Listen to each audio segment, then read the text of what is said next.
my friends, welcome back to the channel. My name is Shay, and today is the second part of my SPFBO 9 reads content. Today is when I will start to read 5 more SPFBO 9 reads. If you don't know what SPFBO 9 is, it stands for Self-Published Fantasy Blog Off competition hosted by Mark Lawrence, where every year 300 self-published fantasy authors enter themselves into the contest, and 10 blogs or teams work together to kind of dwindle this down to a top 10. And now we are dwindling our way down to a number 1. So I read all the top 10 finalists. So I will link the first video up in the cards where I read the first 5 books. This is me reading the second 5 books. I have enjoyed my time thus far and hope to continue to do it. I will go ahead and cut right into the books.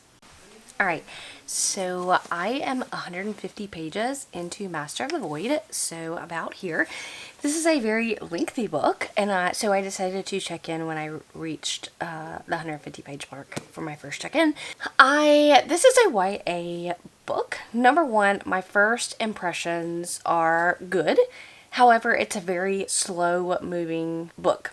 We're just still getting to know the characters and what's going on in the world, and nothing really super action-packed has happened yet. So this book takes place in a world where there's obviously different types of mages and different types of magic, and basically when you turn 13 you go to take all these tests, and then you put your hand, it's a classic magic kind of thing, you put your hands on the orb and it tells you what kind of mage or magic you're going to have. And we're following 2 real main characters. We get a few more points of view, but the 2 main points of view that we are following is Darius and Ormond. So Ormond goes to take he turns 13 and he goes to take his magic test, and he puts his hands on the orb, and of course he does not have any magic. So what this reminds me of kind of is like the first parts of Cradle. That may be a spoiler, but the first parts of Cradle, because it's similar. I mean, there are so many magic stories that are very similar about this boy who has no power, right? Or girl, whatever, who has no powers when he puts his hand on the little orb. And he is the son of a very, very prominent mage in this world, and so his dad basically looks down on him because he does not have magic, and so he ends up kind of leaving and running away at such a very, very young age, and things in his life go from there.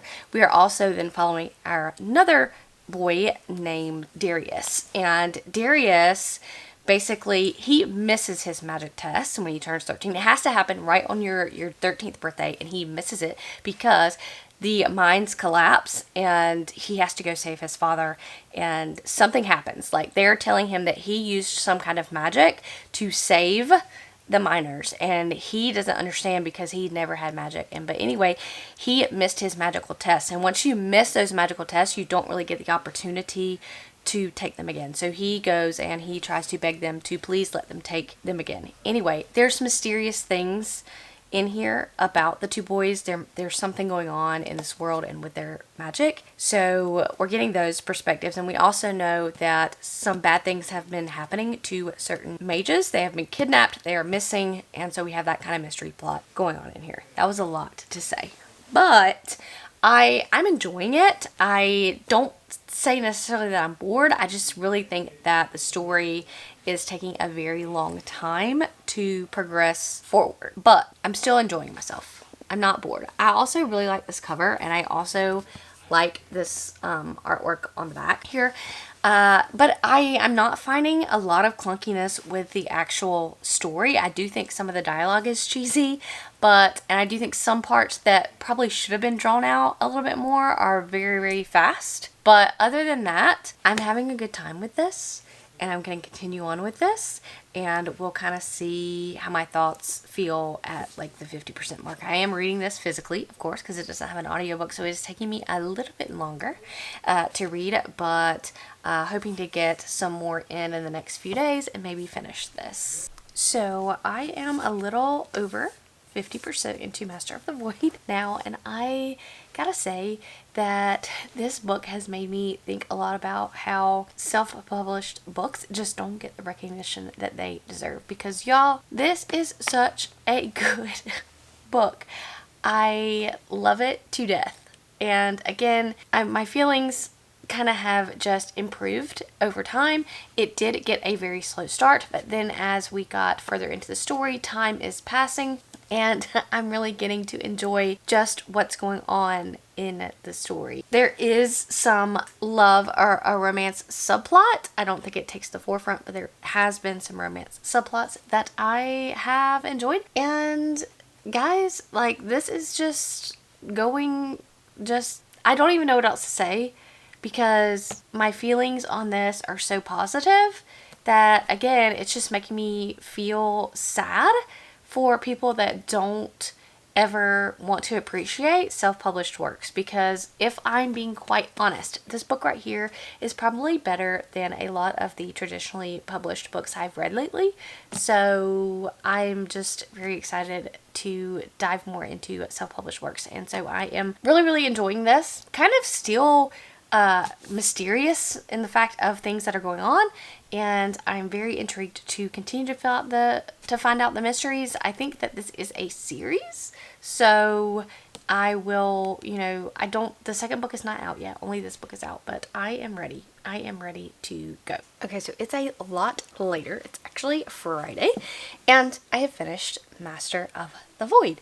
And so my final thoughts on this are overall very positive. I'm going to go ahead and give this one 4 stars. And it was a 5-star book for majority of my reading experience. When we got to the end, the pacing kind of sped up too much. So we have a very slow build, but it was fantastic because I loved these characters. I loved getting to know these characters. I loved getting to know the world. And so we have this very slow build, and then suddenly we're racing to the finish, because obviously it was already a super long book, and there's of course going to be a sequel. And this is the first book I've read in a long time where I've said, man, I really wish the next book was out so I could go ahead and pick it up. So I would recommend this to, number one, I think anybody that is just getting into fantasy. Not to say that already fantasy lovers couldn't enjoy this, but I feel like this is such a good beginner fantasy as well. I loved these characters. There's a romance in here I grew to absolutely love. I love the magic system. Of course, there were some twists and turns, which again, fantasy readers that are normally read fantasy would not think of them as a twist, but I think new fantasy readers may really enjoy what was going on in the story. There were good moments, sad moments, happy moments, lovey moments.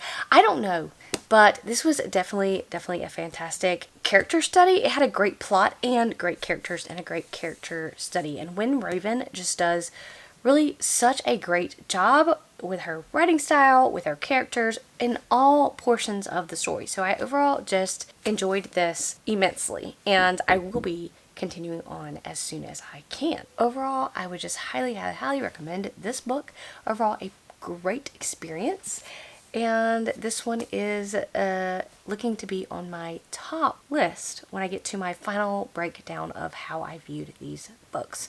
So I have 4 more to go in this vlog, and I don't know when I'm going to get to the next one, but I'll pop in when I do. Hello friends. I decided to pick up the next A Rival Most Vile by R.K. Ashwick. I'm 107 pages in. This is like a cozy fantasy romance. So we're following 2 characters, Ambrose and Eli. Ambrose owns this potion making shop. He has been there a long time. He is a grumpy kind of person. And then you have Eli, who has moved in across the street, and he also owns a potion making shop. But so of course they're going to be rivals because they're competing for everybody's business, and Ambrose has to make more money so he can do things to his shop, and Eli is trying to get established so he can make a living, and they kind of, butt heads. And so that's kind of what the overall gist of this book is. I am enjoying time with it. Now, how we're going to go through 200 more, I think it's 200 more pages of this. I do not know what's going to happen in 200 more pages, but I'm interested to find out. The writing is fine. There's no clunkiness. There's no issues that I'm having with the writing. So yeah, I think that this is a nice, cozy fantasy so far. So I'll check in when I either get done or get some more ways in or my thoughts change. Yes, hoping to continue to love this one. Alright friends, I have finished A Rival Most Vile, and to give my final thoughts, I really thought this was cozy, I thought it was cute, and I ended up giving it 3 stars. I did get a little lost. Number 1, this is not my genre. This is not my preferred genre. This is marketed as an enemies to lovers, which I don't think that is. Quickly we learn that they actually become friends, and then they become lovers, and then it's just kind of following these cozy folks around. I don't think that this is a great fantasy because there's not a lot of world building in this, so this to me is just like some romance with a little bit of fantasy, and the fantasy part is really that they're all different creatures in fantasy worlds, and you know, of course they're making potions and things like that, so that's the fantasy part of it, but there's no real exploration into that fantasy world. So overall I did like it. I liked all of our characters, and it did kind of move a little bit fast for my pace. I like a little slower burn, a little more get to know the characters, but overall I did thoroughly enjoy this book, and I gave it 3 stars. So I'm not sure what I'm going to read next, but you'll see what that is shortly. Okay, so I have finished The Fall Is All There Is by C.M. Kaplan. I couldn't vlog this because my memory card was corrupt. So let me kind of just tell you a little bit about this book. We are essentially following our lost prince. Not our lost prince, but he fled his kingdom like 5 years ago and created a different life for himself. And now his father has died. He skipped out on his father's funeral, and of course there's going to be some kind of vying for the throne. He has 3 other siblings, and they're all kind of vying for his attention now. And he has not spoken to these siblings for 5 years. They live in this world where they have cyborg horses, and they have to wear masks so that they don't inhale ghosts. Because if they inhale a ghost, they can inhabit them. And some of the ghosts are very violent, and so then they turn violent. It is a very, very interesting, unique kind of world. There is some sexual content in here. My overall thoughts of the book are, it was fine. I didn't really connect or have that connection to any of the characters that I wanted. I also really, really, really wanted additional world building, because I think that the cyborg horses and the ghosts and wearing the mask, I wanted more of that. I wanted more of how that came about, how this world grew, what kind of brought that about. I wanted more of that. And we do get some really good action scenes. I just didn't care about our main character. And so of course when I don't care about the main character of the story, I can't really relate to anything else going on in the story. I do think the writing was fantastic. I don't have any problems with the writing, no glaring issues, but it just failed to capture me. I will continue to say that this year's books in SPFBO 9 are very niche. I think this also is a very niche kind of read, if that makes any sense. I have 2 more books to read for SPFBO 9 before the vlog goes up, and then we can talk about how my final rankings go, but I'm overall enjoying my experience, and I will chat with y'all in a minute when I finish the next one. Hello everyone, I am now reading The Last Ranger by J.D.L. Roselle and enjoying my time. I have, heard rumblings about criticisms of this book. I have 2 more books left for SPFBO 9. This is one of them. I didn't put it off to the last minute for any known reason. It just didn't come up in anything that I was doing for my channel or that I could read in any previous month. I am thoroughly enjoying my time. I've heard some rumblings about people not liking the main character, and I can understand that. I really can, but the way that she is set up, she is known to be very rash, and it's said in the book that that is her way, and she has this temper about her. And to me, we're setting up a character growth arc that hopefully we will see in future books. So this is following our main character in a world where there are these beasts, these titans in the forest, and she is a ranger of the Titan Wilds, and she basically protects people from monstrous creatures. She also just protects people from the forest in itself, and she's part of the Rangers. And what happens when she goes off to do a task, the ranger village camp that she lives in gets attacked and everybody dies, and so hence why she is the last ranger. And you know, some things happen. We learn that our main character may have more things going on than we think. She is keeping some secrets. We meet several characters throughout our journey. We're trying to figure out who attacked, who killed the camp. There's a lot of politics in the story, which I appreciate. I do wish we had a little bit more world building than we do. I want to understand a little bit more than I'm getting right now, but I'm thoroughly enjoying my time. The prose that Roselle puts forth is very readable, very compulsively readable. I'm actually at a point right now where I literally did not want to stop to update this vlog because I'm very, very interested. The chapter left out on a cliffhanger, and now I want to know what happens next. So I'm enjoying my audiobook because that's how I'm listening to it. And I will check in probably when I get done and let you know my final thoughts. So I have finished The Last Ranger by JDL Roselle, and I ended up really, really liking this. I loved our main character's growth. I loved how JDL did this. You know, the ending kind of wrapped up very fast for me. I'm one of those people that I really enjoy the journey, and I really appreciate when the climax of the story or the ending of the story does not take place in such a fast fashion. Now, this is a trilogy of books, so you know, I'm very interested to move on in the series. I really, really thoroughly enjoyed this book. And I'll be interested to see as I sit with this where it falls in my rankings of my SPFBO 9 reads. I'm going to have a separate video of my final rankings as I sit with all the books for some time and kind of figure out where my heart lies with these books. But I really enjoyed this one. And I love JDL Roselle's writing. I really do. I think he has very compelling stories to tell, and I think he's going to be one of those authors that I continue to read his series. So I'm definitely the next book in the series is definitely going top of the list. This is something I think JDL has something special. He has a special ability, and he definitely is an author for me, and almost he's an auto-author. So look out. But I highly recommend this. Right now it's sitting between a 4 and a 5. I only give whole star reads. I don't give a 0.5, which I know in SPFBO the actual judges are giving a 1 through 10, and if I was, you know, judging with somebody, or if I was actually judging, I would give it a 1 through 10, but for my purposes I'm giving it a 1 through 5,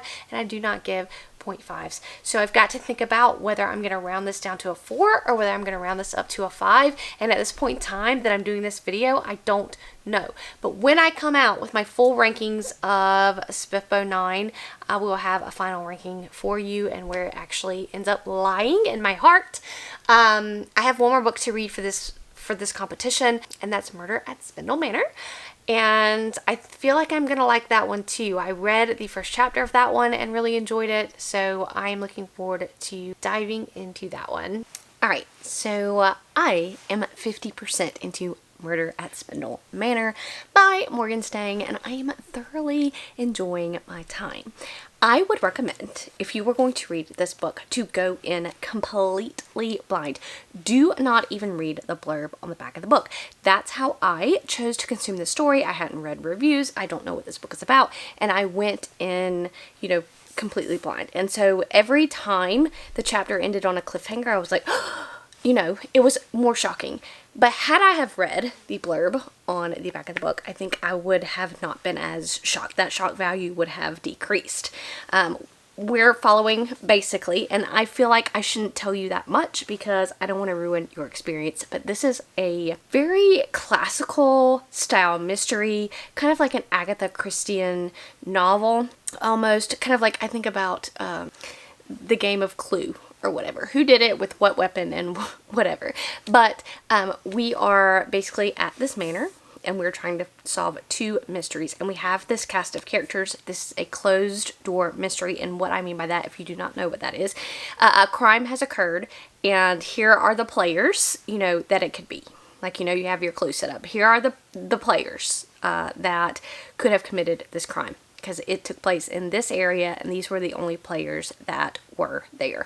So we're following our main character, and of course it is her job to solve the mystery. So I'm thoroughly enjoying my time because, like I said, every time the chapter ends, it's like it's a cliffhanger and I'm like I'm shocked. And I'm really enjoying my time because I cannot remember the last time that I read a book where I was sincerely shocked at the end of it. Now, if I do have a criticism, it's the fact that because there are a large cast of characters and you're trying to figure out who did this thing, these two things actually, it is difficult to keep the characters like fresh into my mind of which character is which. Now, what would, and I was just about to look and see if this had like a glossary of characters, that may have been helpful in this story, as this is a large cast of suspects and I like to kind of remember who everybody is. So if there was one criticism, I would say to add a kind of cast of characters in here, a glossary where we can kind of flip back and forth and remember, oh yeah, that was that character. But I'm thoroughly enjoying my time. There's nothing wrong with the writing style. There's a lot of dialogue in this book, which is not confusing. I like that. I'm not having a difficult time following that. I'm just enjoying my time. I'm 50% in, and I'll probably pop back in with my final thoughts, but this one is definitely up there at this point. Okay, so now I have finished Murder at Spindle Manor, and I can tell you that I thoroughly enjoyed this one. This one is going to go up somewhere in the top of my rankings of SPFBO 9 reads. This is by Morgan Stang. The book just kept getting, like, everything was a cliffhanger, and I really loved the dashes of humor that Morgan Stang put in here. I liken it kind of like to Scooby-Doo. So in Scooby-Doo, we do have humor and we have a mystery sometimes that is unsolvable, but the characters are so quirky and there's humor and it just warms our heart. That's why we like Scooby-Doo, right? So I really enjoyed this. I enjoyed our main character. I enjoyed the side characters. The only nitpick, like I said before, is if I wish that there was a glossary in here so that I could kind of flip back and forth, because there are a ton of characters in here. So I am looking forward to continuing on with the series. I gave this one 4 stars. Alright, that is all of the SPFBO 9 reads. I have now read all 10. And pretty soon the announcement of winners is going to come out and the ranking of winners is going to come out. At that point in time, I will then make a video of my ranking of the 10 books compared to the actual ranking of the 10 books. So I'm interested to see. I haven't been trying to spoil myself on who is on top and who is on bottom, so I've been really good about kind of staying away. So we'll see what happens, you know, in the next few days and see what happens, where my favorites fall. I'll catch you guys in the next one.